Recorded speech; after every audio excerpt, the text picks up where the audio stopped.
Welcome to Finding Certainty with your host and U.S. Army veteran, Patrick Laing. Over the next hour, you'll learn from Patrick and his expert guests how to attract more certainty into your business and your life. Now, here is your host, Patrick Laing. Welcome to Finding Certainty. It's our favorite day of the week. When I meet with accomplished guests, or on occasion, the first Friday of every month, I get to do a monologue where I share my thoughts and insights, all surrounding the topic of certainty in our lives and businesses. Today, I'm very pleased to have a good friend of mine, a entrepreneur extraordinaire, Cornell graduate, and a restaurant owner as well. He's got an award-winning restaurant called Thai Farm Kitchen. We're going to be talking quite a bit about the restaurant industry today because Garrett is the founder and president of a company named PlateRate. It's helping not only his business, but also many other restaurants to attract more customers, create more loyalty, and create a better experience for his clientele. So, Garrett, thanks for being on Finding Certainty this morning. Thanks so much for having me, Patrick. Hey, always a pleasure. You know, Garrett and I are fairly recent acquaintances, but we've gotten to know each other and really enjoying each other's company and just the way we both think, our companies and how they complement each other, et cetera, et cetera.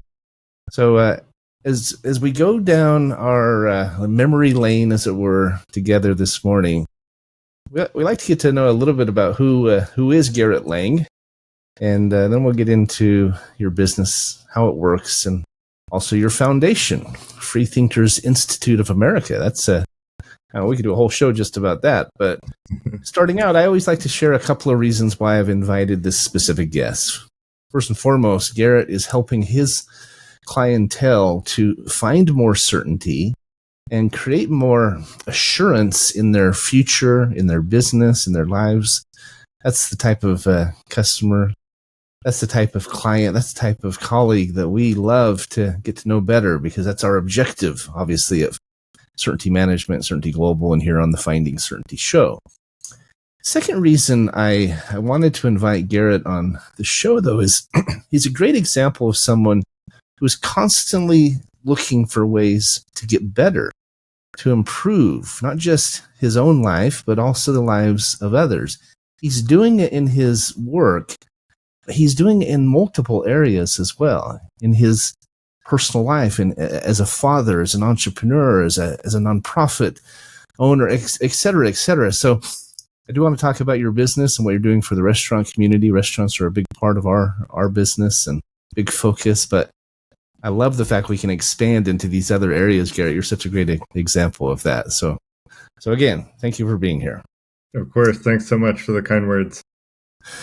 So why don't you tell us just a little bit about yourself? I mean, besides the fact you spell your name wrong, I mean, mine is Laing, and he left out the I. I don't know, got lazy or something, but yeah, seriously though, of Ellis Island probably. You were in a little bit of a rush. Just leave the I. We're good. But Garrett's always moving 100 miles an hour. Maybe that's why. But seriously, tell us a little bit about who you are. I know you're in New York, but where did you grow up? I know you went to Cornell University, maybe kind of what got you there and what you did and what brought you to today. Who is Garrett Lang, if you will? Sure. So grew up in Connecticut, a little east of New Haven in a small town called Guilford till I was 12. Very nice little town, but I ended up moving with my mom to California at that point and went to middle school in California and middle school and high school in California, in a place 6 hours north of San Francisco, which a lot of people don't realize how big California is. It's still 2 hours from the border. Was in a place called Humboldt County, a small town called Arcata. Was into technology from a very early age. And basically from there, I got into Cornell. I guess you asked about how I ended up getting into Cornell. There were two things that played a part. One, I had older siblings, and they were like, when you study hard in high school, then that determines where you go to college, and that determines what kind of job you get, and then that determines whether you're happy or not. So that was kind of ingrained into me into an early age, and I was very self-motivated because I wanted to have a good life. So I studied really hard in high school, which is when my siblings told me the grades started to matter. The other thing, though, is I had this volunteer come into my high school to be like a guidance counselor. I had never even heard of Cornell. I grew up hadn't heard of it, and then he told me about it, and I immediately gravitated towards it because it had so many good programs and all the things I was interested in, which was the sciences. I ended up getting convinced by my sister to be an exchange student for a year. Both of my sisters were exchange students. And so I deferred Cornell for a year, was already accepted, and I went to Spain as an exchange student. And so I learned to speak fluent Spanish. I got outside of the US bubble. Oh, it was great. And it's the year of my life that I've learned the most, actually. And I highly recommend everybody live outside of the US for a period of time just to see how different cultures work. It was a great experience. I completely agree. Let me interject. I say all the time that one of the very best experiences someone can have is to live in a foreign country for more than just 2 weeks, right? Yep. Not just on a vacation, but actually to go and immerse yourself in their language, their culture. I lived in Italy for 2 years. I lived in New Zealand. It changes your entire perspective, both about being American, but about so much more. I just needed to say that. I firmly agree. Yeah, I think it would be great if almost every child was an exchange student, like if it was possible, because I just think it's such a good learning experience that everybody would benefit from it, like almost everybody. And then, loved Cornell, learned a ton. Because I was an exchange student to Spain, I had a lot of good fun going out. And so by the time I got to Cornell, I was ready to study hard. Got the partying out in Spain, and I was a good student. I did have fun in college, but I also studied hard and learned really the fundamentals of computer science and got halfway to minors. And I was an AI specialist in computer science, which is all the rage these days, and for good reason. It's pretty amazing what AI is doing today. And I got halfway to minors in Spanish Lit, economics, history. Mostly, I took all Greco-Roman history and business. So really enjoyed my classes. So, quick question for you. You were studying AI and immersed in that field long before it became what it is today, right? With ChatGPT and Gemini, et cetera, et cetera. But it's interesting because I think that's an insight into who you are, right? You are very much a forward thinker. You look at, where am I today? Where am I headed? Where's the economy headed? Where's business headed? Where's technology headed? And I think that's a defining characteristic of the Garrett Lang that I'm getting to know. Yeah. Would you agree? You're getting to know me very well, very quickly, Patrick.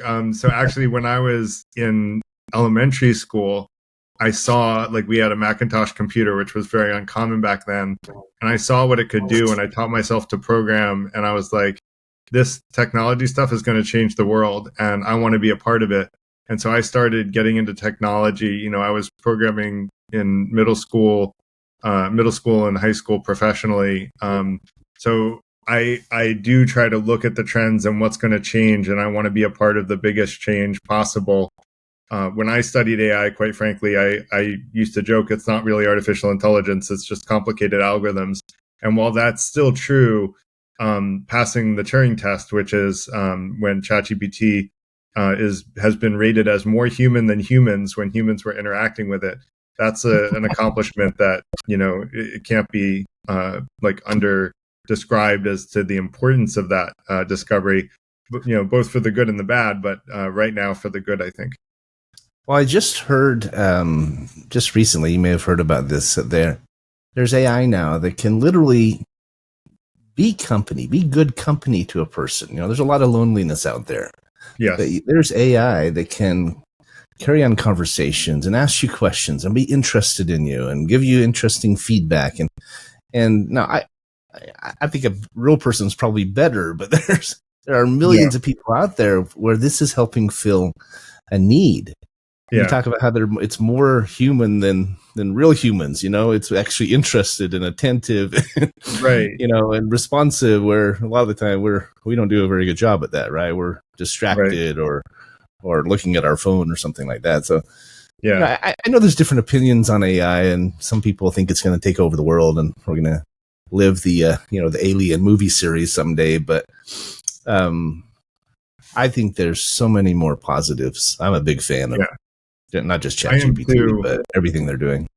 Yeah, I'm sorry. I am too. I think, you can really use ChatGPT to teach yourself pretty much any job or skill that you want to, and just sit there and learn from it. And I wish more people knew that, because if someone listening to our podcast is either underemployed, unemployed, just use ChatGPT, teach yourself a new job that you're interested in learning, and then start applying and proving that you can do it. And, I think the level of education that it creates is huge.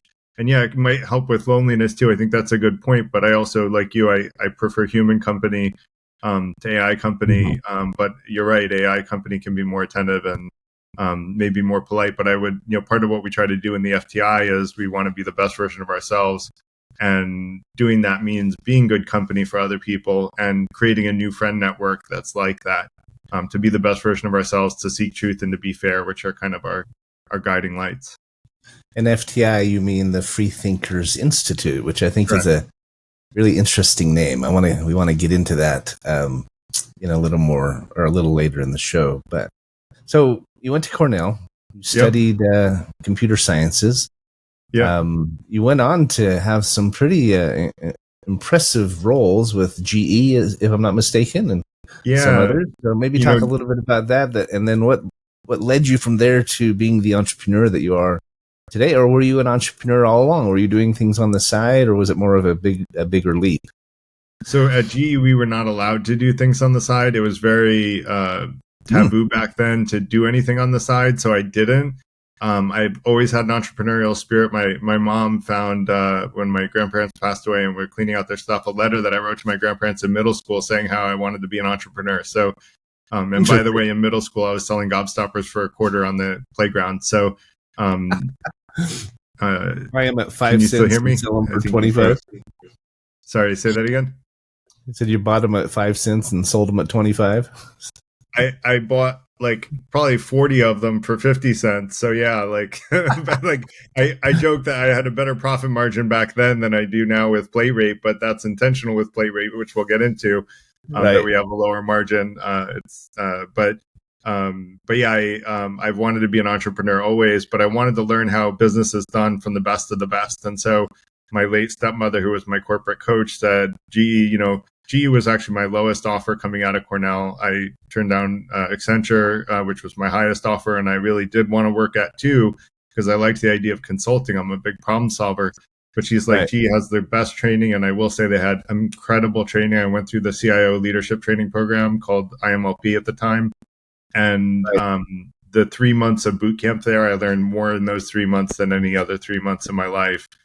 And while I was in that leadership program, just to give one idea, they gave great, professional opportunities, and I did well my first few rotations. So I got into a rotation at corporate headquarters. My boss's boss was a direct report to the CEO of GE. So I was basically running a program to pay all of the energy bills across General Electric company globally, which ended up saving over $20 million a year. And that was when I was a year and a half out of college, which was a really fun project. I was responsible for contract negotiations, the whole project, everything, soup to nuts. And it was great, and GE was great about giving us good career opportunities. I moved up the ranks in GE Capital till I reported to the CIO of a $250 million net income business. What an experience, huh? Yeah, it was fun. It's hard to put a price on training and mentorship like that. I mean, where you may have made more with Accenture and been able to do consulting and so forth. I think you made the right choice, because to immerse yourself into that kind of environment, I mean, talk about laying out the course of your life, right? Imagine if you hadn't done that and had missed out on everything that you learned. I think there's a lesson to be had there about us putting ourselves into situations that are going to force us to grow. Yeah. I mean, just me starting this radio show was like that. I knew nothing about radio, right? I'd never been a broadcaster. We don't call it a podcast, just so you know. It hurts my heart to hear you call it a podcast. But Oh, I'm anyway, sorry. but it was an example of me stepping into the dark, right? Forcing myself to do something a little bit overwhelming, a little bit scary, a little bit new, definitely new. And you have the added effect with live radio that you have to show up every week and be on your game, right? Yeah. You don't get to. Well, this is not pre-recorded, right? You don't get to make edits. It's and it's interesting. It's really allowed me to grow and expand and I think get better at communication. I still mess up, I still stumble over things. My phone goes off in the middle of the show. I forgot to turn it on silent. Those things happen. But isn't that part of any experience? It's enabling you to grow and expanding your skill set, right? Isn't that a part of any growth experience?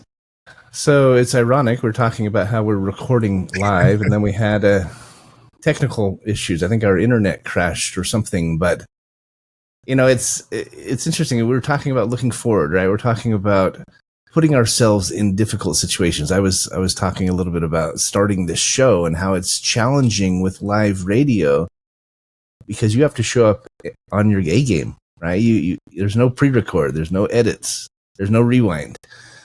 And isn't it like that in everything we do?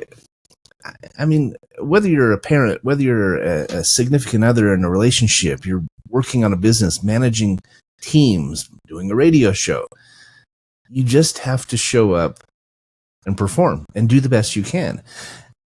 I want to talk a little bit today, and we can get into this first. I know you had a comment on the growth curve and that growth experience, Garrett, but I want to come back to share 3 quick principles I believe we can learn from this. But go ahead, Garrett, jump in. Yeah, I just wanted to say in college, I learned something that has stuck with me, which is that we have like 2 circles. And inside the inner circle is our comfort zone where we're very comfortable. We can do stuff and we're not learning. Outside the outer circle is the danger zone where we're too afraid and we're not learning either. And we're not capable of doing things. In between those is uncomfortable. And like you said, we should be actively seeking that uncomfortable growth zone. And as we do, our comfort zone expands and our growth zone expands, so we can now do things we weren't capable of doing. And I always try to have me and my team stay in that growth zone. And I specifically use that language with them to say, look, if you're not in your growth zone, talk to me and I'm going to try to give you something harder so that you stay in that growth zone. So all of us are continuously learning and growing.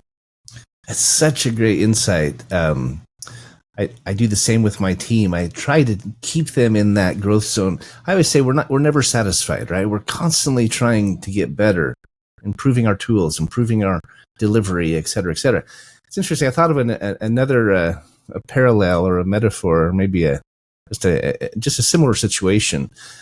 I learned maybe a year ago about the value of cold water plunges, right? Of swimming in cold water. I do it a lot in Norway and Denmark and Sweden and places like that. And it goes against everything we think, right? We avoid discomfort, right? We avoid anything that's difficult, that danger zone or that discomfort, that uncomfortable zone.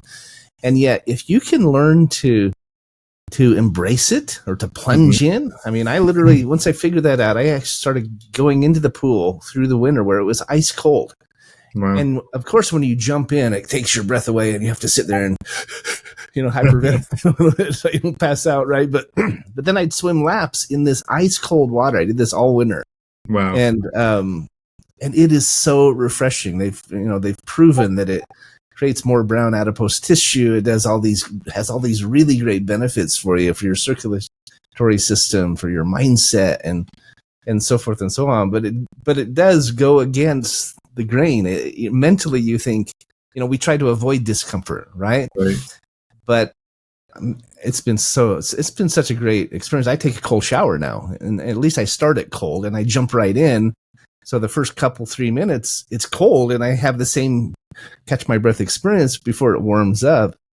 And if I get right into a warm shower, I feel like I'm missing out on something. Yeah, It's that's great. interesting.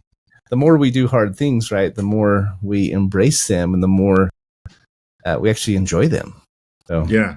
And eventually those things that were hard become easy. And now we try new, harder things that before we weren't even capable of. yeah, 100%.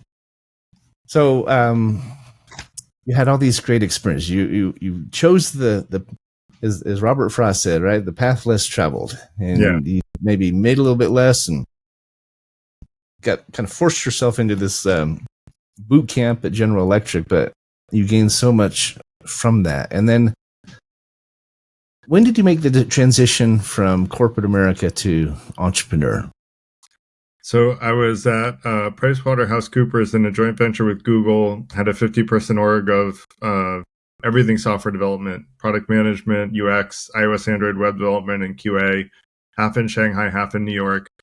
I was doing PlateRate on my nights and weekends, and I just said, I really think that PlateRate has a lot of promise. And so I ended up, focusing on PlateRate 100%. And it was, it was my first B2C business experience. And so it took me a while to figure out how to build B2C software, which was quite different than the B2B software I'd done most of my career. But also a learning experience being in my growth zone. And yeah, I've enjoyed it. I think we've pivoted enough times in sort of improvement direction, not like a complete company pivot, but we've improved the product offering, along the way, so that now I hope we're better for everybody in the two-sided marketplace of food delivery. That's really neat. Why don't we go into a little bit about the leap from employee to entrepreneur? We talk about Free Thinker Institute. You've got to be a free thinker. You've got to be willing to do that uncomfortable thing, those uncomfortable things, right? Yeah, because it is a transition. It's a different animal, right? Totally Let's different. talk about that for a minute or two, and then we'll get into what PlateRate does. Yeah, it was gradual. I worked for probably 2 years, working 60 hours a week in my day job and 20 hours a week in PlateRate. And I was gradually investing a little more money here and there on things that I felt like I needed to spend money on. I hired some onshore developers at the time. I tried to recruit equity developers and equity-based team members. I tried a bunch of stuff, and I eventually realized, you really have to do this full time in order to, do it justice. And you also have to invest a lot of money. And so since then, I've become my own angel investor many times over, just investing in the things that I need to help the company grow. And, that was staying in my growth. I think that's an interesting point, if I can interject. Yeah, please. Maybe the defining characteristic of an entrepreneur is that you are reinvesting in yourself and in your business and in your people. Whereas an employee, you might be investing in your future and putting some money away for retirement. But I think it's a little bit different, because as an entrepreneur, you're taking what could be going toward a 401k or a retirement fund, or your future, and you're investing it in your now. Yeah. Which hopefully gives you fruits and results and a return on investment for your future. But you don't know, right? There's that risk factor. You can be confident. You can be sure of where you're going. We have a lot of confidence in what we're building, but there's always that risk factor. There's always that uncertainty as you're doing that, right? And so how do you make sure, in your mind, how do you make sure that you are reinvesting and creating certainty at the same time, do you think? It's a great question. There are sort of two quotes that I'll start with one, which is, I like to say, don't stress, just do your best and accept the rest. And so with my company, I'm always trying my best at what I do to do what I think is right. And I know that I can't do better than my best, so I don't stress out about it if things don't work out. I just learn from it. And I like to say the only two things you should do with the past is either reminisce and enjoy it, or learn from it. Beating yourself up over it doesn't help. You just have to learn the lessons that you need to learn and move forward. And so I think having a healthy philosophy has really helped me not have a lot of the stress that I hear related to most entrepreneurs. But you're absolutely right that we're betting on ourselves. And that's what I tell people when I look for business relationships. I look for people who bet on themselves. And that's where, like, certainty does, right? Certainty is a bet on ourselves. We're going to win together type of business model. And that's where I say, where there's a win-win, I'm in. And, that's people who bet on themselves are win-win. I love that saying. You have another saying when you talk about your philanthropic viewpoint. You know which one I'm talking about? No, remind me. Your generous capitalism. Is that what it is? Yes. Yeah, Garrett has a lot of one-liners that he uses, and I love the if there's win-win, I'm in. We'll talk maybe a little bit about the generous capitalism in a few minutes, but this again though is an example when you talk about these strategic partnerships and this joint venture, this synergy those are the type of relationships you're looking for. Obviously, that's our whole business, right? Is creating partnerships but it's another example of you looking forward. Yeah. Right? You don't always know how a partnership's going to go. It might look good. Right. It might have potential. Right. But you really don't know with 100% certainty until you experience it. And so there is some risk and there is some trial and error that goes on in those relationships. We've all been there. We've had partnerships that didn't work or ideas that fizzled out we've reinvented ourselves a dozen times in certainty, trying to figure out the best path and the best approach to serving our customers. And isn't that part of the process? It's our own boot camp that we go through as entrepreneurs, like your General Electric boot camp. And I think we'd miss out if we didn't go through that. As much as we'd love to just flip a switch and have it work, right? I think in the long run, call it a universe thing or a God thing or something, we would miss out on part of that mortal experience that we're supposed to have.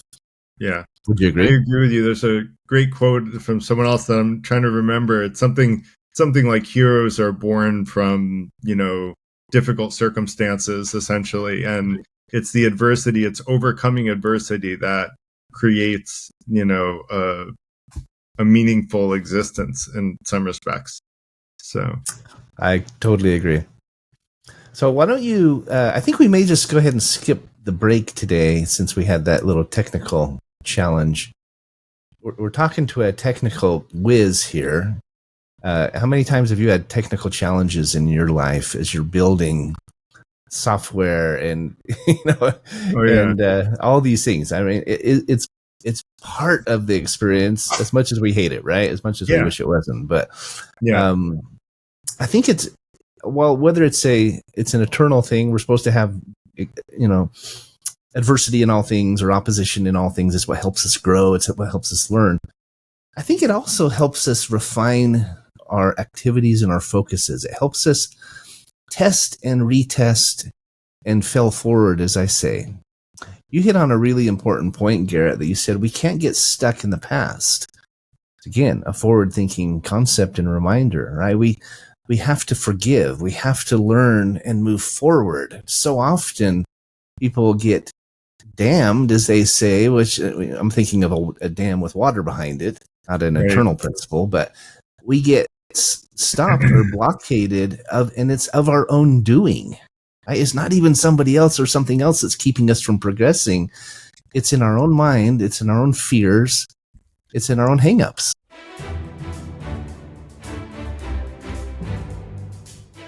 You're listening to Finding Certainty with Patrick Laing. Have a question for Patrick or his guests? Join us on the show at 866-472-5790. That's 866-472-5790. Now, back to the show with Patrick. Welcome back to Finding Certainty. We had some technical issues again, so they took us to break.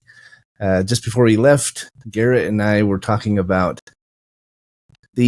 how important it is, really the importance of looking forward, right? Not being stuck in the past and not holding on to anger or withholding forgiveness or whatever. You shared a quote about, it's a Buddhist quote about how not forgiving someone is like giving them a hot coal or grabbing onto a hot coal and trying to give it to someone else, and you're the only one who gets burned.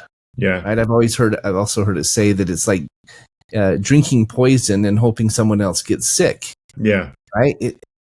It's such a tendency for us because we feel justified, we feel hurt or maybe taken advantage of or whatever, and we feel like we're going to make them pay, right, by being angry for the rest of our life.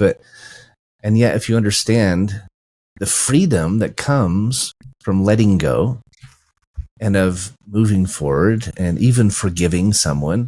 I heard a story about a father who his entire family, except for one of his children, his wife, two of their children were killed in a drunk driver accident, and it was with a teenage boy. He was 16 or 17 years old, and he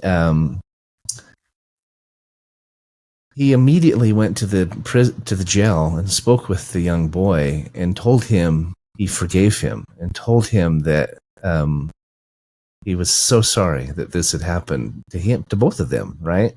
Mm-hmm. I mean, it wasn't intentional. It was a stupid mistake. The boy's going to pay for it his entire life. But there's a whole movie actually made about it. I don't remember the name of it, but it's such a great story. And he talked about how rather than being as devastated as he was when he lost his family, he was able to live an abundant life, to move forward with hope and peace and lightness, And right. Anyway, we can move on, but I won't belabor the point. But anger like eats you up from inside, and it is like drinking poison. So I'm good with moving on, but I think it's a great point for people to keep in mind.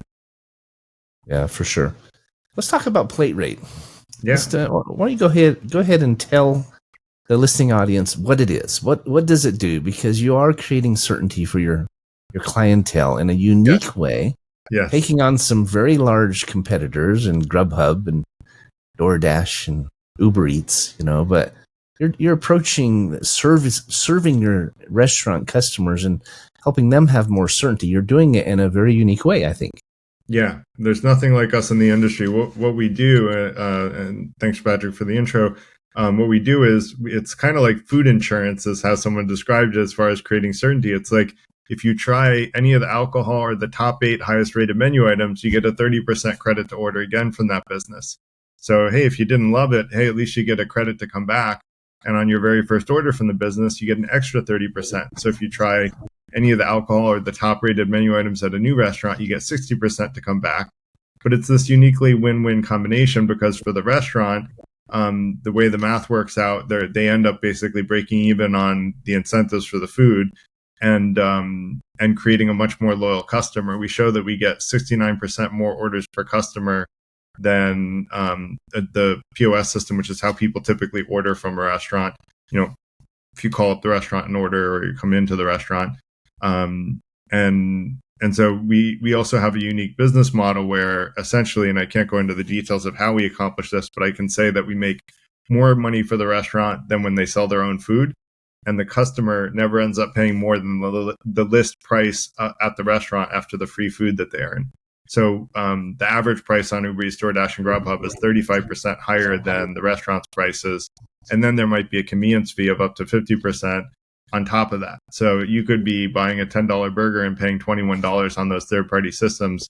With PlateRate, you never end up paying more than $10 in the long run, as long as you're loyal to those restaurants.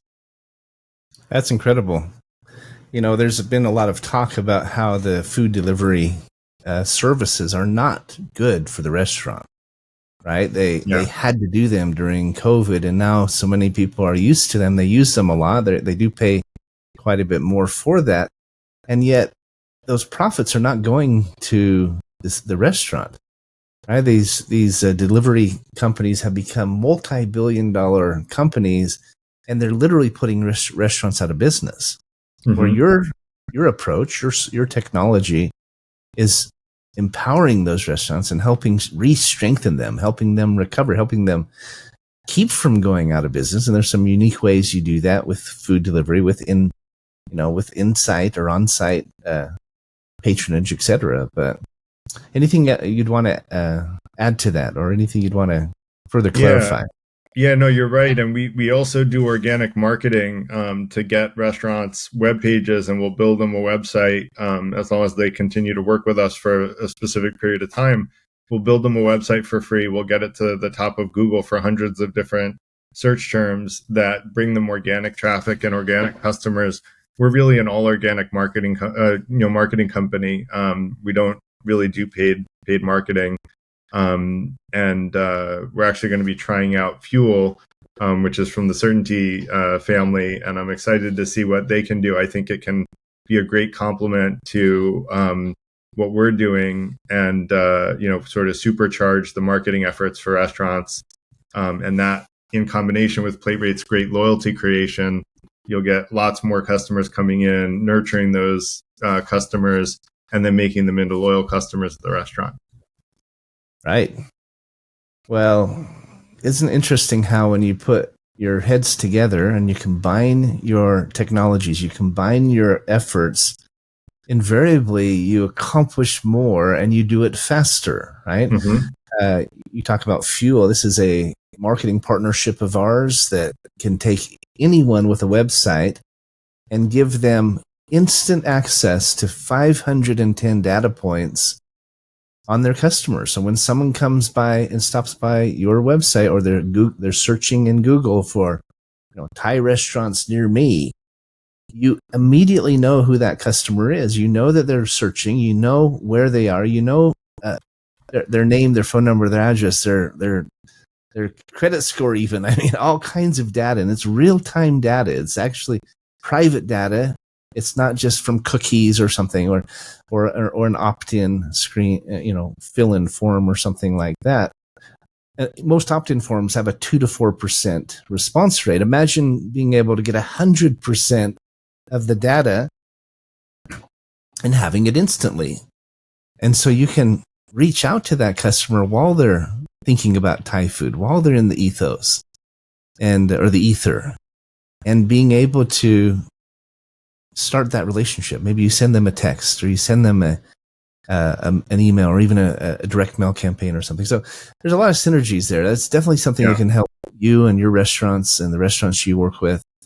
Speaking of Thai food, I mentioned at the beginning that Garrett is the owner of a partner in an award-winning Thai restaurant in Brooklyn, New York. Mention the awards you've received, because you know them lots better than I do, but it's Yeah, happy to. So it was, most of them were before I was a partner, so I want to give credit where it's due to my partner, who's the executive chef, Liz Calvo, and she won one of the 5 best restaurants in all of Thailand when they operated in Thailand.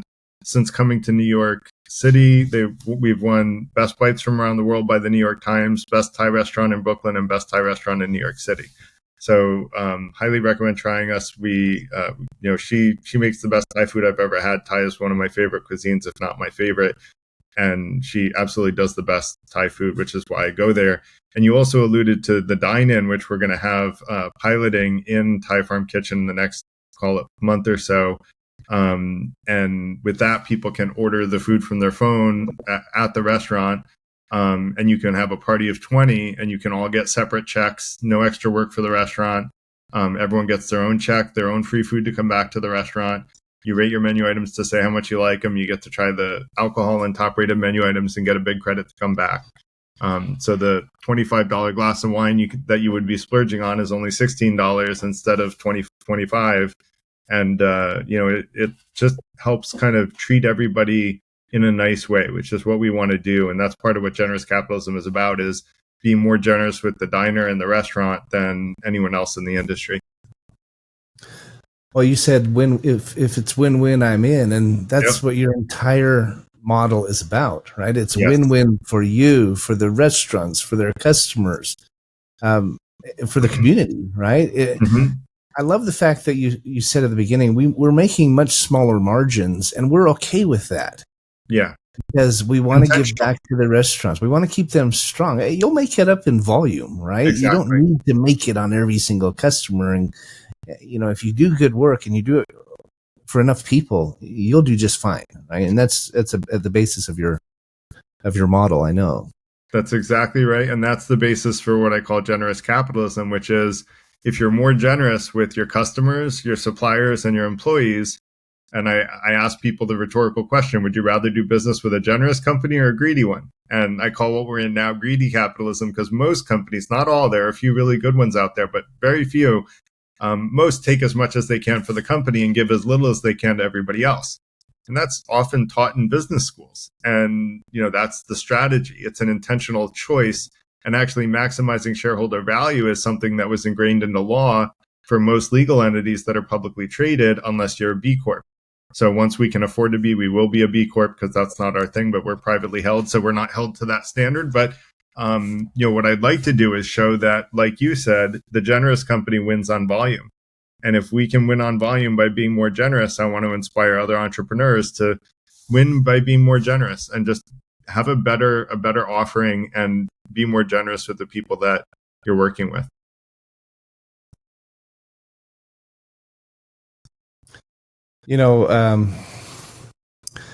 As you talk about your model, your foundation, your business, Garrett, all of it, I can't help but think that you're creating a model that many businesses could follow. And if they did, not only would they gain loyalty in their customer, your whole business is built around loyalty, right? About creating loyalty in the clientele. But I think restaurants would, and other businesses who adopted the generous capitalism approach, would not only create more loyalty, but they would find more richness in their work, more satisfaction. Unfortunately, so many people are just focused on the bottom line, on shareholder returns. And I think it's a problem in our country that we're focused on what's in it for me. Right. But if we could figure out, if we could come to understand that what I call HCIC, which is how can I contribute, not only does it feel better, but it comes back to you tenfold. That's what I think people miss. That's what shareholders miss, and when they have the greedy capitalism focus, and they're missing out on the big picture of what doors that would open, what returns, what customers that would attract, et cetera, et cetera. They're trying to make it on each slice of the pie rather than it's a scarcity mindset, right? There's not enough to go around versus an abundance mindset where everyone wins, and they would actually, I believe, win more. Yep. I agree 100%. And what I would say is there are billionaires that are totally unhappy with the amount of wealth they have because there are other people with more billions than them and they're miserable. And what studies have shown is that once you're making $100,000 a year, 6 figures in current US dollars, more money either doesn't buy happiness at all, or the amount of money that you increase only increases your happiness at a logarithmic level, which means you need a huge amount of money to even get a little bit happier. In the FTI, what we want to do is get every human being on Earth, this is not going to happen in my lifetime, but to that 6-figure, inflection point. And there are techniques that we're teaching that will get people there. And then once people are there, we want to teach them the good philosophy that helps them be even happier beyond that. And that's the whole purpose of the organization long-term, is to increase happiness and decrease harm, which I haven't heard anyone say that there's not a good reason that that's something we should, everyone has generally agreed that that's something worth pursuing. There's been no good reason otherwise. Absolutely. Goes back to not living in the past and not asking what's in it for me and hyper focusing on that. Of course, as a business, you have to look at your bottom line. You have to be forward thinking. You have to be reinvesting, et cetera, et cetera. We always say that at Certainty Management, we want to do more than just make income. We want to make a difference, right? We want to do more than just do business. We want to do good. And whether it's a karmic effect or the law of attraction, it's the universe responding to that call, we are seeing doors and windows open and people like yourself being attracted to our company.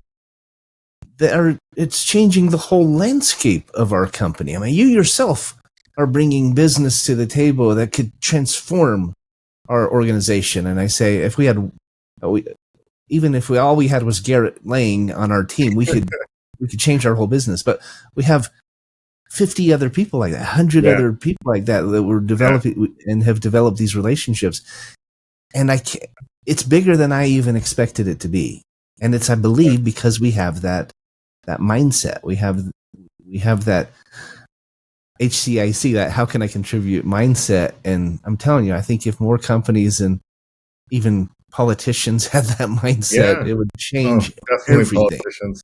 And you know what, Right? I have to say, the reason that CBI exists, if I can go into, and let me just mention one quote that is along with your four-letter acronym there, is "Do well by doing good" by one of my favorite founding fathers, Benjamin Franklin. And that's what I think we both want to do. But I will say, I don't think government, I don't think super highly of government most of the time, but in one case, they did create this opportunity that I think we're taking advantage of. And if you don't, do you mind if I go into that, Patrick, the CBI? Yeah. What he's referring to, CBI, stands for Corporate Benefits Initiative, and it's a benefits program available to employers, any employer with at least 10 or more W-2 employees. They have created this program founded in a tax code that was established in 1948. It's been around for 75 years. And it basically states that you can deduct health and wellness benefits pre-tax. That lowers your overall tax burden and creates savings that can then pay for these additional benefits. Garrett's a big fan of it. He's sharing it with lots of his customers. We're very excited about what it can do for our clientele, because it provides 15 no new cost benefits to your employees. There's literally no out-of-pocket cost to the employer or the employee. It actually puts $500 on average back in the employer's pocket every year per employee. So it's probably all we have time to say about that, because we're down to about 3 minutes here, Garrett. Share just in your last 60 seconds or so, share another insight into FTI. You talk about the Free Thinkers Institute. It's your foundation. Yep. And I think it's a really important point to end on. I really want it to be an organization that unites people in this very divided country that we have. And part of that is by having diverse perspectives. That's why we're called the Free Thinker Institute. We want diverse perspectives to be welcomed and everyone to be respected. The only rule that we have that's a cold, hard, fast rule is that you have to be polite.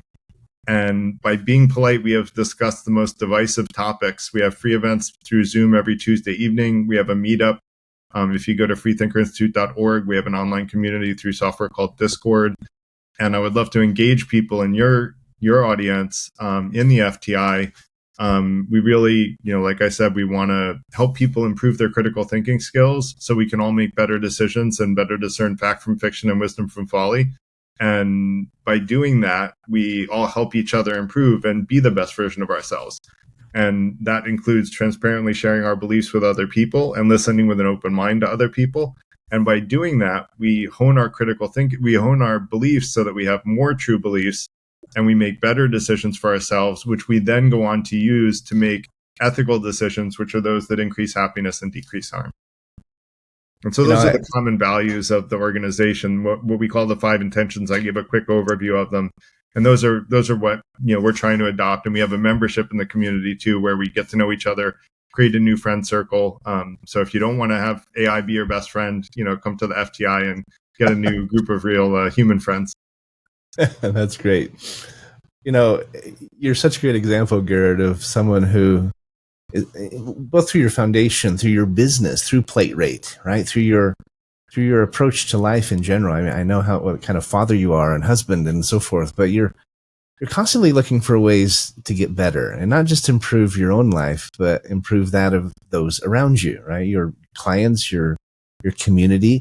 If more of us would do that, I believe there would be more certainty in our lives.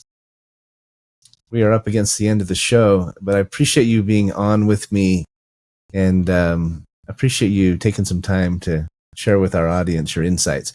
How do people get a hold of you, Garrett? How do they find and learn more about you?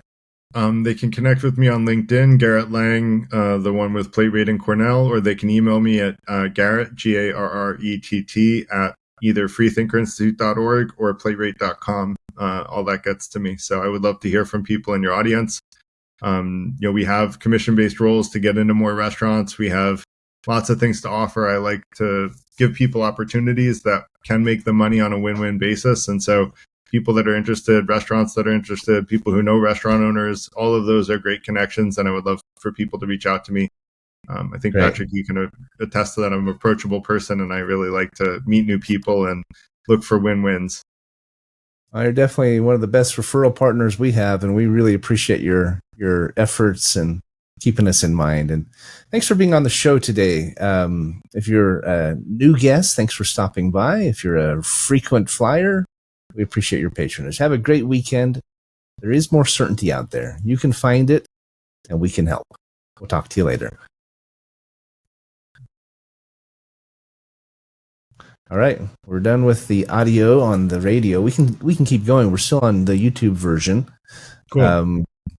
You wanted to say something about CBI. Do you want to go ahead and add that in? Yeah, if I could. Like the thing that amazes me is like there's such poor access to healthcare. I realized, like, as I was creating these referrals for certainty, I'm now on a mission to get as many Americans like preventative healthcare as possible.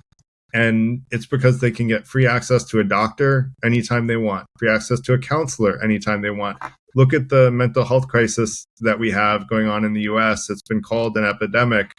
Loneliness has been called an epidemic. That goes to the FTI, but so has mental health. And if you look at these school shooters, there are all these mentally unwell children or people that are creating these horrendous crimes. Well, let's get them all access to the help that they need.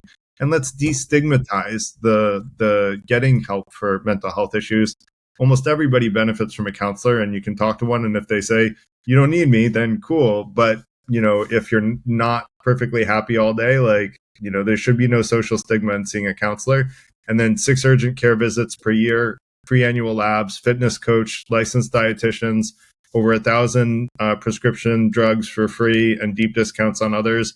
And all of this can be offered to employees. And $100,000 to $250,000 of cash value insurance, which means that the insurance has a cash value that goes up over time.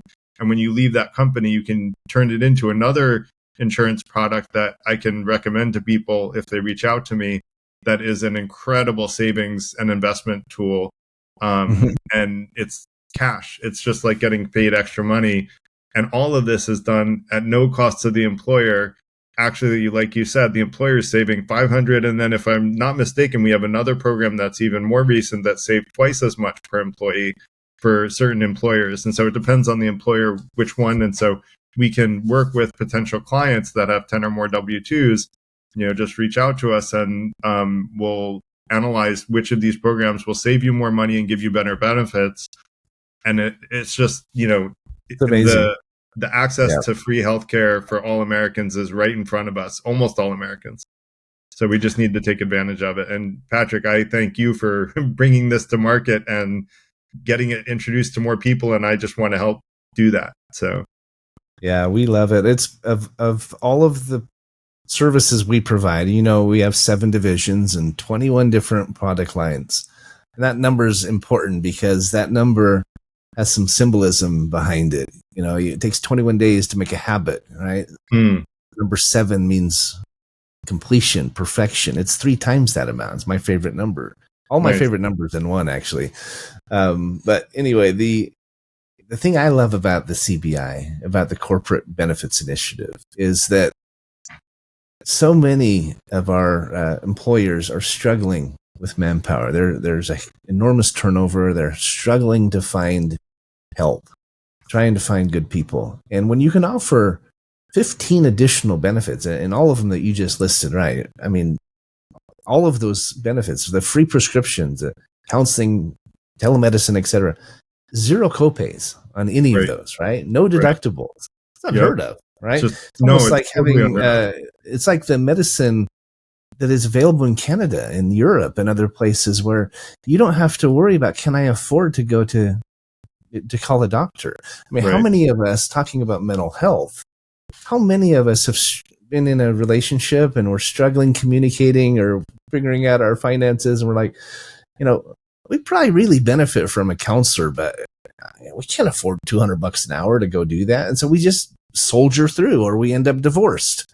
Right. You talk about kids and active shooters and others that just, if they had access to that kind of care at a rate that was affordable, right. could it have headed off these tragedies? Yeah. I mean, you start somewhere. You've got to nip things in the bud or head them off the path, as they say.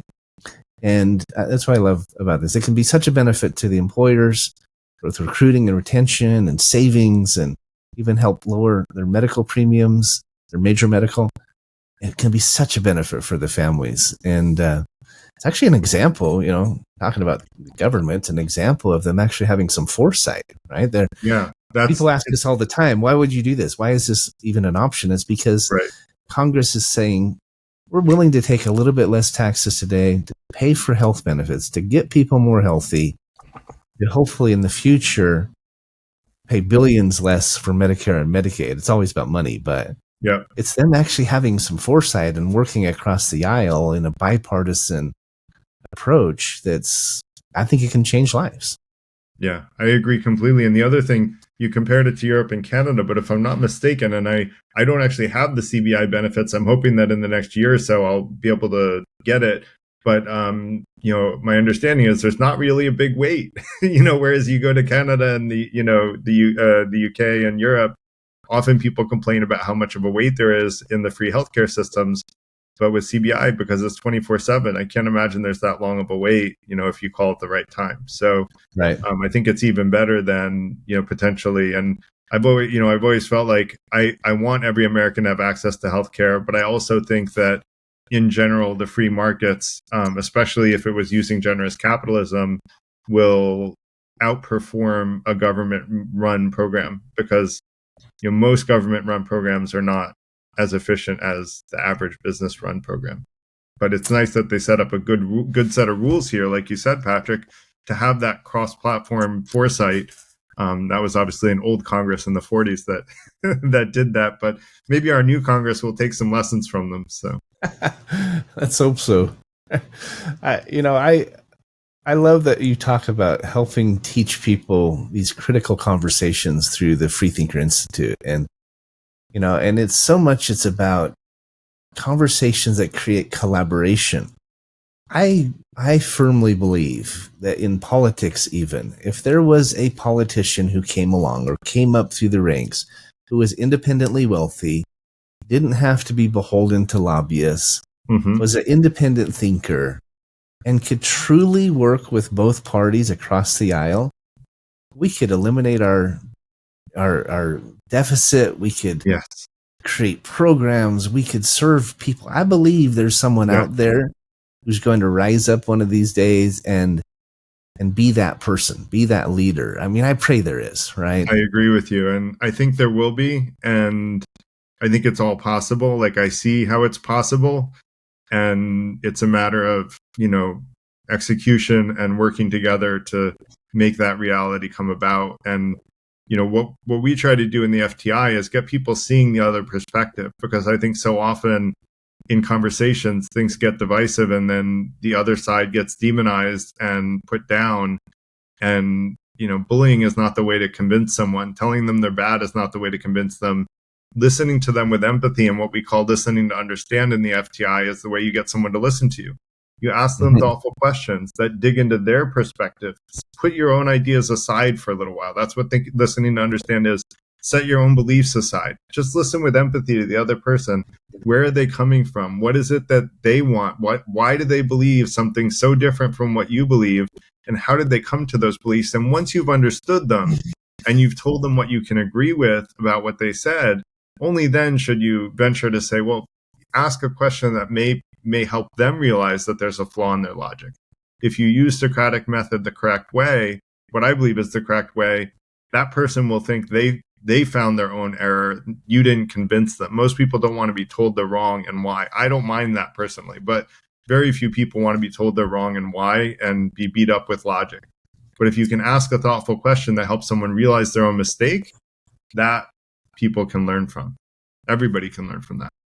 That's such a valuable insight, Garrett. Just yesterday, literally just yesterday afternoon, I was had a long phone call. Took about an hour and a half. I did not have, but I gave it, and it was with a very good friend of mine who is a good guy, part of our team. He works hard. He's a father of 2 children, and he's struggling in his marriage. Just not feeling appreciated and feeling criticized and so forth and so on. I won't go into all their details, but I told him, I said, I challenge you to try something for the next 21 days. Create this habit. I said, when your wife tells you that you're not doing something and not helping with the kids enough or not doing this, or, I challenge you to not say anything other than, thank you for sharing with me your insight. Say something, some sort of empathetic statement. I appreciate your feedback, or thank you for telling me how you're feeling. And then I said, ask her 10 questions in a row. Peel back the layers of that onion and understand when you say, I really want to understand this, honey. Help me understand if you feel like I'm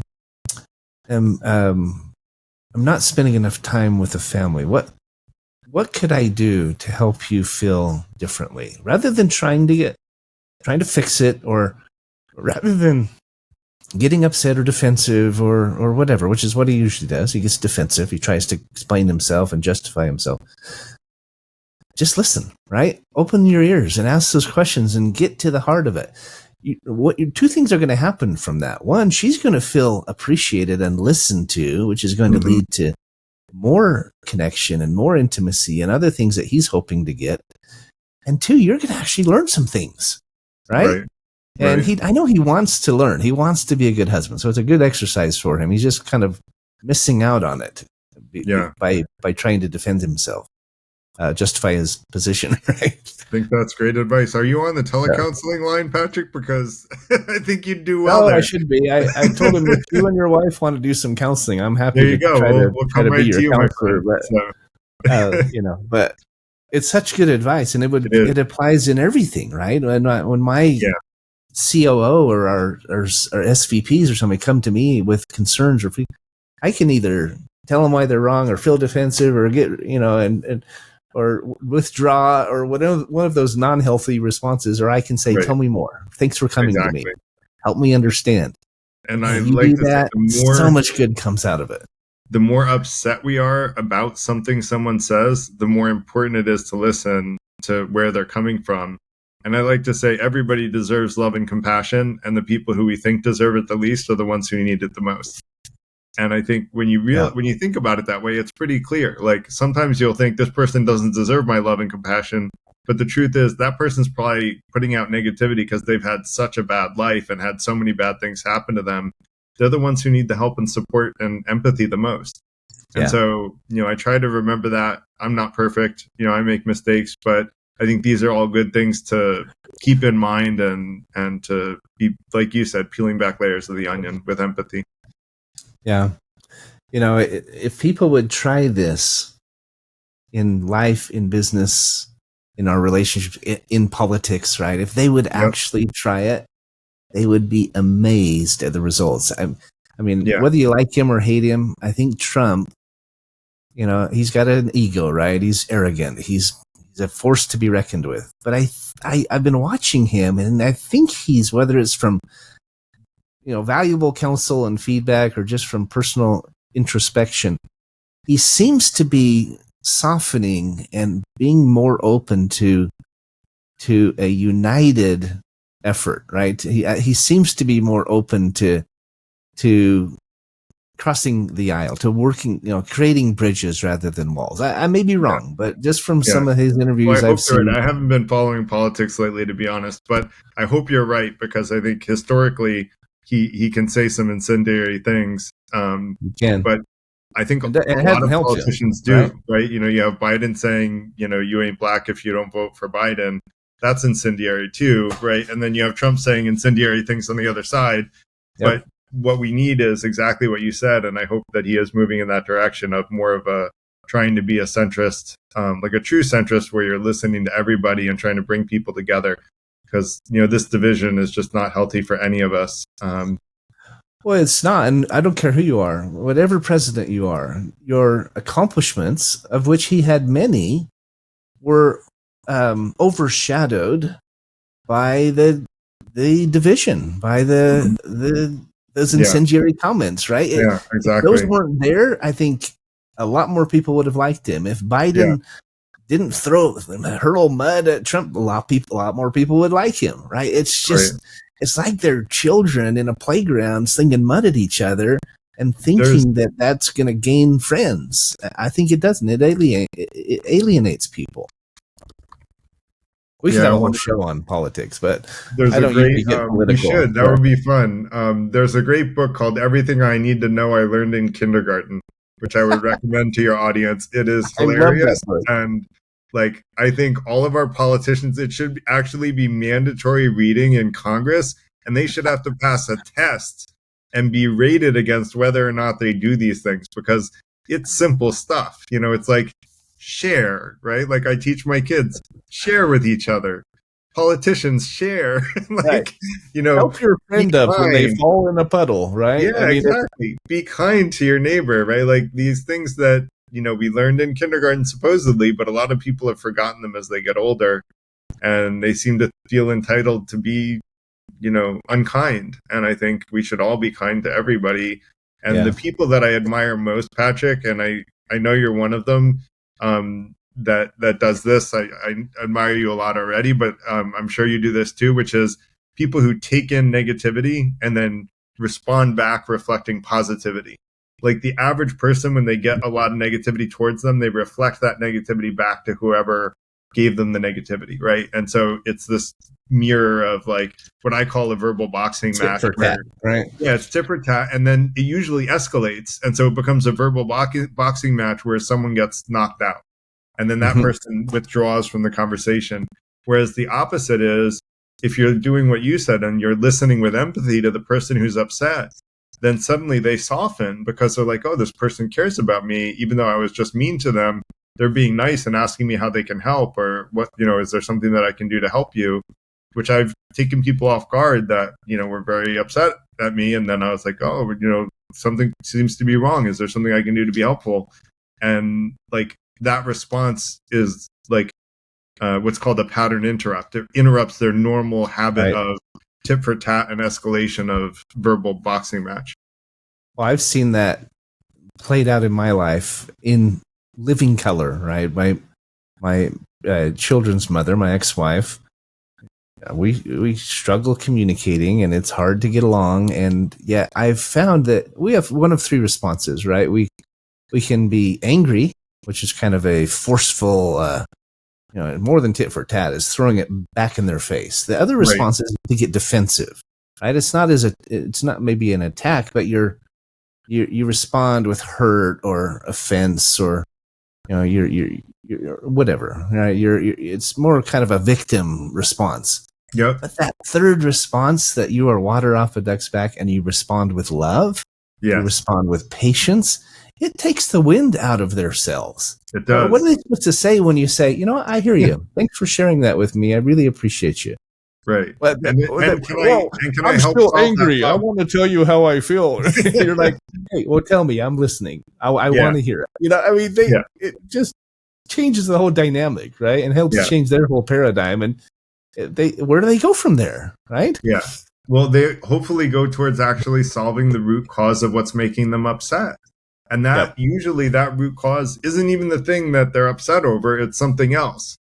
And so you got to peel back, like you said, the layers of the onion. And I'm going to share with you an essay, or it's not exactly an essay, but it's some writing that I did on mature conversations. And it talks about exactly this. Like when someone disagrees with you, how do you respond? Like if you perceive someone attacking you, how do you respond? And I show the different maturity levels of like how different people respond, and, you know, ending ultimately with the one that I think is the one that we should do. So I think you might like it as some side reading if you have a few send it to me. moment. I'd love to see it. And I want to be a part of your FTI. You have to tell me how to. Please. Yeah, I would love for you to be a member, Patrick.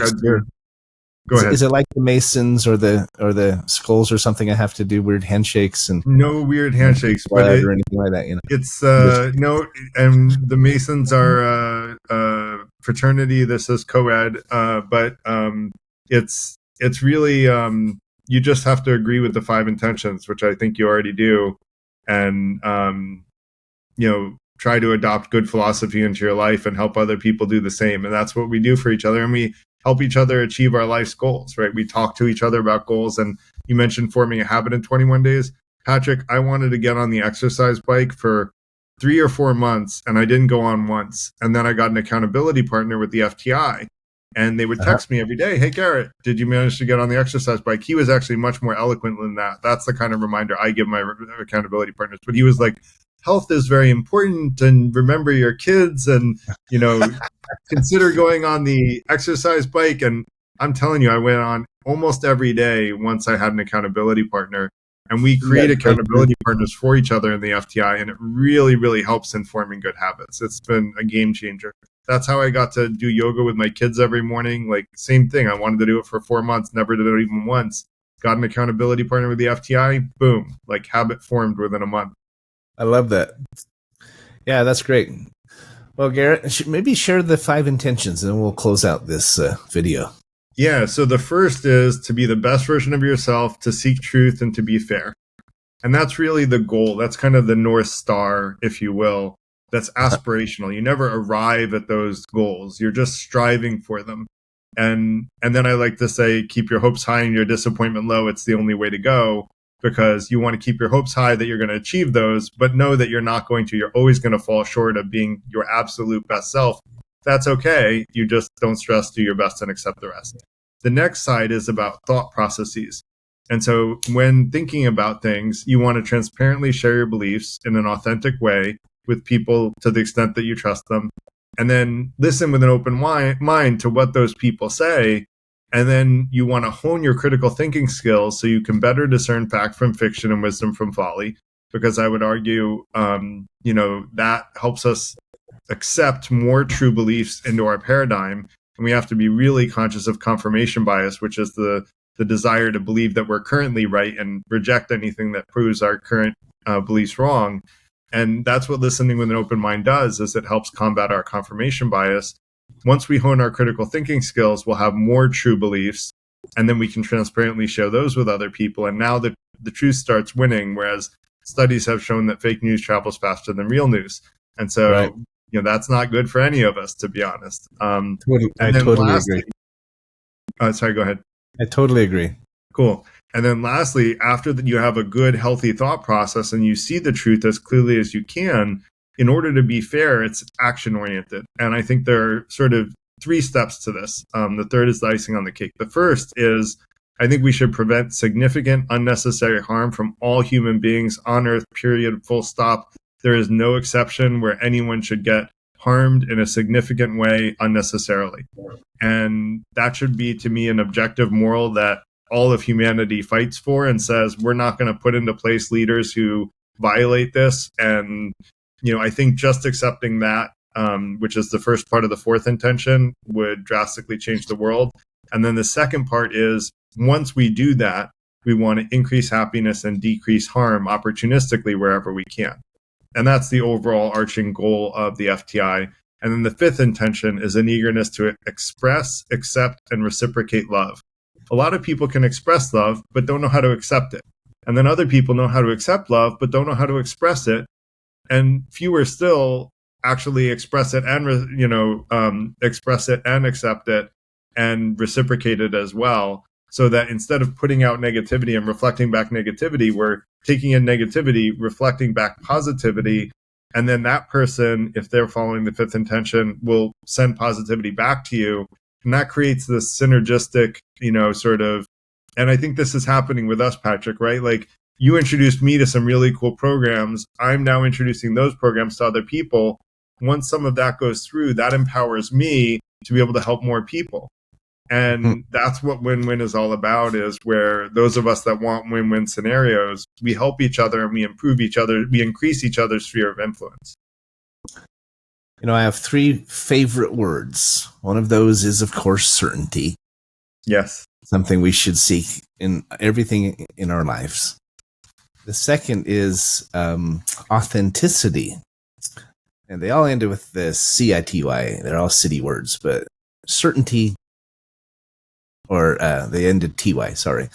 Certainty, authenticity, and the last is reciprocity. Yeah. I believe it's integral to a happy, fulfilling, satisfying legacy of a life, right? Yeah. You talked to Frank. You're going to be on Frank Hellring's show coming up on Business Buzz. That's his watchword. In fact, when I first started my radio show, is because I was a guest on Frank's show. I don't know if you knew this. Cool. And when we were done, he said, "You'd be pretty good at this." He said, have you ever thought about radio? He said, if I introduce you to the general manager and he likes you and you like him, I think you'd actually do real well at this. And I went through the process. We met. We were supposed to talk for 30 minutes. We talked for an hour and a half instead. And he offered me a pilot on Voice America. They do a 13-week pilot to see how you'll do before they give you the contract. And the very first guest I had was Frank. And we talked about how the show came about. We did it on my son's birthday, August 12th. So I'm coming up on my 2-year anniversary. But the very first show we did, we talked about reciprocity. You can go back and listen to it. It's on my Voice America channel, it's at certaintylive.com. But anyway, so I completely concur with you. It's my favorite word, one of my top 3. Yeah, and you know what's funny? I think there's a lot of misinformation around that, in that a lot of people claim in order to be an altruist, you should never expect anything back. And while I agree that when you give, you shouldn't give because you're going to get back, but I like to explain to people, I talk to 100 people a week, and I try to give to every single one of them. The ones that give back to me are the ones that I'm going to try to give back to again. And I can't give back to all 100 people every week because I meet 100 people the next week. So I'm going to have to pick and choose. Who am I going to pick and choose? I'm going to try to help the people who are also trying to help me. And that's where we increase our sphere of influence, by having a cooperative relationship. Right. And I think go ahead. No, if people understood that altruism can be such that you help everybody, and if you help someone that doesn't help you back, that's fine. You did a good deed. Don't be upset about that. But then the people who help you back and try to increase your sphere of influence, help them back again and try harder to increase their sphere of influence. And then gradually you build this relationship, which we're building now. And eventually those become, trusted allies that you can rely on. And, I had a whole presentation, and if you join the FTI, which I hope you will, you'll see the presentation on building solid relationships, and it talks about this type of stuff. And then we have another one on giving and receiving feedback, and I hope you'll like that as well. Those are part of our recorded curriculum. So yeah, I love that. That's right down my alley. I think we obviously gravitate to those who reciprocate, those who are givers, not just takers. But you hit on a really important point. We have to be willing to give with zero expectation of a return. We find our joy in the giving, right? And by removing expectations. It's one of the things I was talking to my friend yesterday about in marriage. One of my favorite authors, Greg Bear, he has a book called Real Love. And he talks about removing expectations from our relationships. He says, when you have an expectation of your partner, you're always wrong. He said, the only exception to that is when they make a promise, right? If they promise they're going to pick the kids up at 3:00 and they don't, you need to have a conversation about that. There's an issue there. Right. But when we are imposing expectations on others in business and in life, we're always wrong, right? And we're always going to feel wrong. We're always going to be frustrated. One of my favorite quotes says that the level of our frustration is equal to the distance between our expectations and reality. When our expectations are clear up here, reality is clear down there, we're going to be really frustrated. But if we remove those expectations and we deal with reality as it comes, and we try to be, have water off a duck's back and be able to go with the flow and, recalculate, as they say, as you have to, not only will you go further, but you enjoy the journey so much more. Right. It's invigorating, right? It is. So. And I will take a slight disagreement, polite disagreement with one thing, but I think we might be saying the same thing in different ways. I would say it's okay to have expectations. It's not okay to be disappointed if someone doesn't meet those expectations, which is where I say, keep your hopes high and your disappointment low. It's the only way to go. And to your point, and this comes back to certainty, is you want to learn whether or not your high expectations of that person were right. And if they weren't, then learn why not. And then you're starting to ask thoughtful questions to say, hey, I thought we were going to go on a date night this week, and, we didn't, and why not? And let's talk about it. And, but did I I'm not going to be did we upset because that didn't miscommunicate, or happen. did I misunderstand, or something? A lot of it's taking ownership, right? We too often pass the buck and we point fingers. Right. I was asked to be in a book last year called Mission Matters, and I wrote a chapter on accountability. And so often we put ourselves in a victim stance where we're pointing fingers, saying it's not my job, where I'm confused. And I talked about how, and this is from a book called The Oz Principle, amazing book. But I talked about the most important thing we can ask. The most important question is, what else can I do?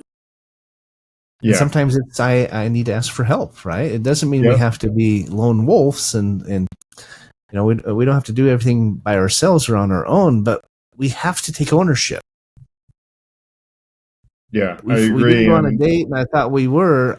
Instead of saying, well, why didn't we go on a date, hon? What's going on? You're so selfish. Right. We should say, did I misunderstand? I thought we were going to go on a date. What can we do to make it happen? It's important to me. Right. Yeah. How do you feel about it? Is it important to you? And is it important to you? And if not, why not? Right? Yeah, exactly. Right. And then try to find the common ground by asking questions. Yeah, I say we peel back the layers of the artichoke, not the onion, because most of us don't want to bite into an onion. But that's a good point. With an artichoke, there's that heart of the artichoke. Yes, and if you're an artichoke fan, that's the best part. I love artichoke. Yeah. One of my favorite foods. Like artichoke hearts, I could eat, like fresh artichoke hearts, not the canned stuff. Like fresh artichoke hearts, I could eat all day since Sunday. They're delicious. See, it's funny because I'm not a huge artichoke fan, but I love the metaphor, and and I know anybody who does. That's what they're going for, that artichoke heart to dip it in oil and butter. And, I'll eat them, but they're I'd rather have a good steak or something. But, got it. Some good Thai food at Thai Farm Kitchen, right? Oh, you got to come to Thai Farm Kitchen. We'll get you over here before too long. All right, my friend. Well, always a pleasure. I think this is the longest YouTube I've done on finding certainty, but we had a lot to talk about, and we did have some technical issues there along the way, but it's all part of the journey, right? Yeah, keep our hopes high and our disappointment low. Like we just roll with the punches. Right. No reason to be upset. We just do the best with what we can. Yeah, it's all part of life. If we get thrown off by it, we're going to be thrown off most of the time because it happens all the time. And we're gonna always have there's always going to be challenges. There was a great thing that I saw on one of my vendors' walls. It said, be thankful for your challenges. The challenges in your job account for about, I forget what it was, 45% of your salary. Without your challenges, your job wouldn't be necessary in the first place. And so, I was like, wow, what a great mentality that is. And that, I'm always a problem solver, so I never minded the challenges, but a lot of people do. And it's like, no, like be thankful and just be the person that solves them. And then you're going to move up and do well. So, well, and to that point, don't be surprised by them. I think that's one of the problems with trials, challenges, even trauma, right? Right. When there's a loss, you lose a loved one, or you lose a job you really loved, or you have a physical ailment, we think, why me? Why is this happening? Well, if you just think it's part of the mortal experience, it's going to happen, right? I'm just waiting to have cancer someday, right? I hope I don't, but if I do, I'm not going to be devastated by it. Right. I just go through it and learn what I have to from it, hopefully survive, and maybe come out of on the other end as a stronger person, right? I mean, I think if you can take that approach to life and that attitude, it changes everything. I mean, I think that's one reason I'm a happy person, I think, because I'm not surprised by the trials when they happen, right? Yeah, we just don't stress, do your best and accept the rest. And doing that, again, like you said, I'm a happy person for that reason, because we just do the best we can with the problems life throws at us, and we can't do better than our best. So once we've done our best, we move on. That's right. Well, you're a good example of that, my friend, and I'm really enjoying our relationship, and Me too, as are sure you. we'll continue to for a long time to come. I most definitely need to get to Brooklyn and try your award-winning sushi. I Or would not love to have sushi, dinner with but you there. We Thai may food. actually have national delivery before too long, so we might be able to deliver it to you. You know, That's the what I'm talking delivery about. product, that was on my mind when I was thinking about, because I've been thinking about doing national delivery, and the delivery product that you just introduced recently was like, oh, well, why don't we do that? Next day delivery, Same reasonable day price. shipping for $8. You know, are you Yeah. kidding me? No, it's a Yeah, great we might deal, have. right? So if we can just pack it with ice and stuff like that, I think, we could do that. So, and the That food would be is some of the amazing. best Thai food in the world, so it makes sense that it should be delivered nationally. That's And then great. we add fuel to that, right? Like, have a national presence using fuel, and boom, now we have a lot going on. So You're a household name. All right. You know, I'm trying to lose weight, Garrett, not gain weight, well, but Thai food small is pretty portions is my healthy. So advice for that, but I've only lost 10 pounds doing that, but I did lose 10 pounds just by decreasing my portion size and still eating desserts and everything. So that's funny. I was going to give you one tip. I might as well do it yeah, on while we're recording. You said you please. try to get 8 hours of sleep every day. Yes. You should go back and listen to the interview I did with Justin Rothingshofer. He's a fitness coach, former NHL player, coach, etc. And he coaches people on energy and, among other things, on sleep. And he teaches, because I heard you say this morning when we talked, I try to get 8 hours every night. Well, he actually says that you should sleep in 90-minute blocks, because that's how the REM sleep works. I always thought, you're going to sleep, and the first couple hours you're falling into REM sleep, and then you're in REM sleep for 6 hours, maybe 5 hours, and then you wake up. He said you're actually going through a REM cycle every 90 minutes. And so it's better for you to sleep 7.5 hours than it is 8. Or better to sleep 6 than 7, because you're not interrupting one of those 90-minute REM cycles. And I've tested it. I learned this from him years ago. And Right. I always, when I go to bed, I think, okay, it's midnight. I got to get up by 7. So I guess I'm going to get up at 6, because I sleep in 90-minute blocks, and it totally works. Interesting. So Yeah, very interesting. What I learned about sleep was from Professor Moss, who is like a PhD sleep specialist guy that used to coach former like aspiring Olympic athletes that went on to win Olympic medals, and like professional sports teams that went on to win championships. And he told them, look, skip your morning practice, sleep longer, sleep as long as you can without an alarm. And what he said is that however long you sleep, your sleep cycle is like half of that, I believe. So if I sleep 8 hours a night, my sleep hour, like I'm the least sleepy 4 hours in, but I'm the most sleepy 2 hours in. So you don't want to sleep for 2 hours if you're in an 8-hour night sleep cycle, because if you sleep for 2 hours, you're at the sleepiest point. So it's better to take like an hour nap or a half an hour nap, power nap. But he recommended, sleep through the night, but wake up without an alarm. And all these athletes like did so much better after just sleeping totally through the night and sleeping, at first like 9 hours a night until they caught up with their sleep deficit, which I had to go through too. I had a huge sleep deficit in high school. And then by the time I got to college, I realized, and actually I think when I was in Spain, I probably slept enough. And that was what got me onto semi-healthy sleep patterns, although I went to sleep too late, because in Spain they have dinner at 11 o'clock at night. So, so 9 to 11. But yeah, different things, and, different things might work for different people. And that's why it's good to hear other people's perspectives, listen with an open mind, and then we can try stuff out and see what works best for us. Yeah. There's lots of good learning out there. That's why I love this show. I'm always learning new things from guests like yourself, and it's part of life, right? If we keep growing and learning, we become more of who we are and who we can be, and we can give back more. That's totally what it comes down to. So. Yeah, we have to have you on the FTI present to our audience certainty, if you're open to that. It would be great to have you on the FTI show. Cool. Let me know when, and I've got, you tell me the topic if you just want it to focus on certainty. I did another monologue. To focus on your business, I'd love to focus on your business because it's such a win-win business, and just explain, how you came about that. Like, we'll let's talk about it and plan something out. 100%. Yeah, I'm open to whatever. I just want it to be, helpful to you and helpful to the audience, and that's win-win, right? So, all right, let me know when. Cool. It'll be fun. Thanks for being on the show, bud. Really enjoyed it. Yeah, we could talk. We could probably do 3 more hours, but we better stop. People don't want to listen to 4-hour YouTubes, right?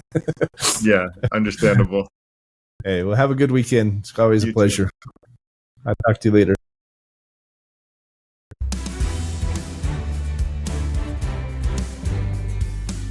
Thanks for tuning into today's episode of Finding Certainty. We hope you've gained some more insight into how to create more certainty in your own business or nonprofit. Join us next week for another taste of the certainty experience. Until then, we wish you greater certainty in all that you do.